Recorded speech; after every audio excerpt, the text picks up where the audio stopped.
Hey Mimi, this video is going to go over sort of our current soft tissue work or warm up that we're going to have you do prior to our warm ups or prior to our workouts.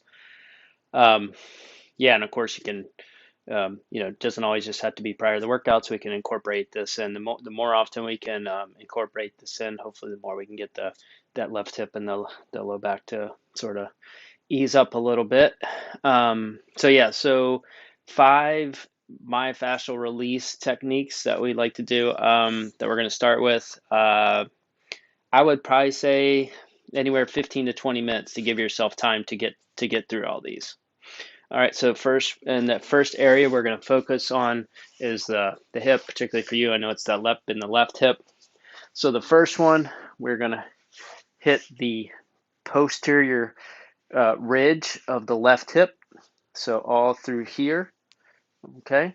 And then number 2, we're going to hit the area above. So this is where my femur bone inserts to my hip. So I want to come up above here and all through the side of my hip on the second one, okay? So first one, we're going to be back here, sort of just above just above the glute muscle. And we're going to go onto our back, knees bent, feet flat. I'm going to go up into a bridge, and then I'm going to place that ball or my hip right down onto that tennis ball. Oh, and I might just start with just some relaxation, some like contractions. So you might squeeze the sort of backside of the glute, get nice and tight, and then you might just and let that out and relax. Big deep exhale, and see if you can literally sink your tissues into that ball a little bit even deeper. Right. So, I mean, really what we're doing here is we are doing self massage. We're doing sports massage. So, the deeper we can get into that tissue and break up some of that friction and increase the blood flow to that area, hopefully we can get the hip, moving a little bit better, a little bit more mobile. All right. And then from here, I'm just doing some knee rocks. So I can knee rock side to side. I can just roll my hips side to side, anything to sort of try to loosen up that tissue through there, okay? And you might start to roll towards the inside, towards your sacrum. You can shift over out towards the hip. So just really, working that tissue on the back side of the hip there.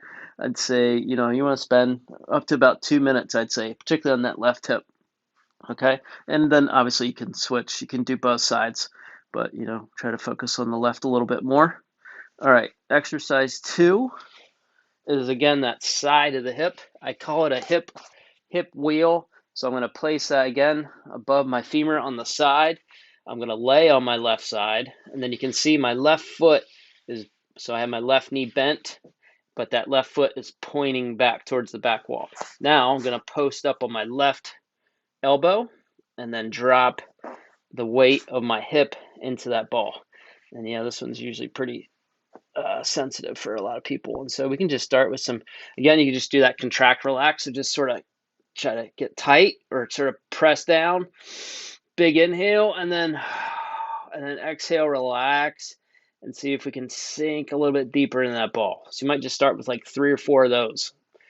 Some isometric contract, relax. And then we can start doing some shifting. We can roll the hips.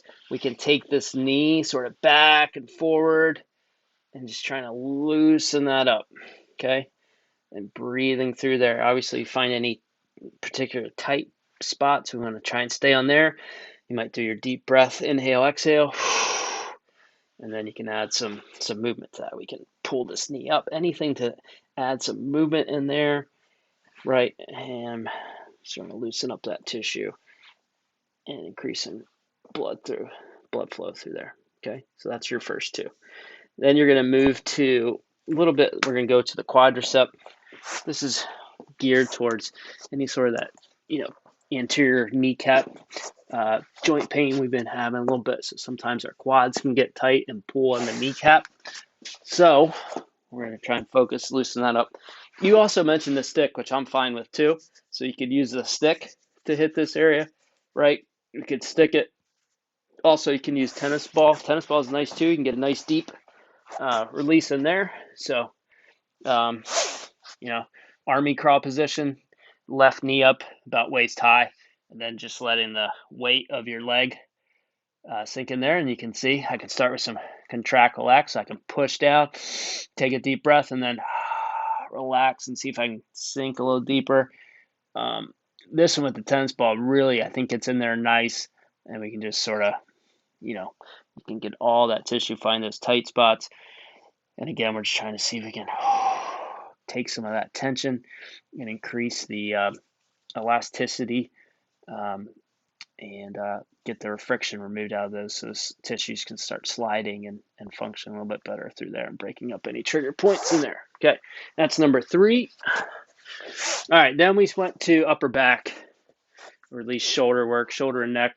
So we started with lats, which is this big muscle, runs all the way through our back and attaches to the arm bone here. So all this tissue through here. So we're going to do a side lying with the foam roller, and then I'm just going to let my body sink down into that foam roller.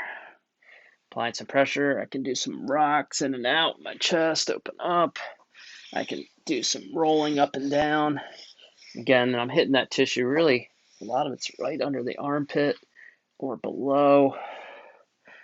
And, good breathing through there. And again, just rolling that out, massaging out, and working on your breathing to relax and take out any tension there. So both sides there. Again, switch the other side. And then your last one is that T-spine upper back mobility drill. So we place the foam roller, base of the shoulders, right, hands above the head, interlock, and then we're going to go up into a bridge. And then all that weight sinks into the foam roller. Yep, and I can just do some rocking here, right? I can roll on to hit one side a little bit more on my shoulder. I can switch to the other side. Just, exploring. You can do some reaches over top, or some open up the shoulders wide, anything to open up those tissues and massage that fascia, the muscle tissues. We can drop the hips and come down a little bit lower. We can do some, rock side to side. We can do some pullovers. You can go back in that hip bridge, work side to side. You can do some just rocking. Anything again to loosen up that fascia. So we'll start top and then we'll work down just sort of mid back.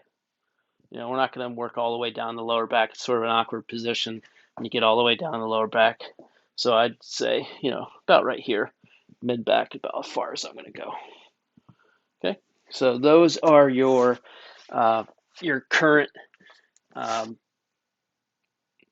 myofascial release exercises to get started, and then we might want to go through those again one more time. So go through them yourself Thursday there, and then we'll see if you have any questions on those.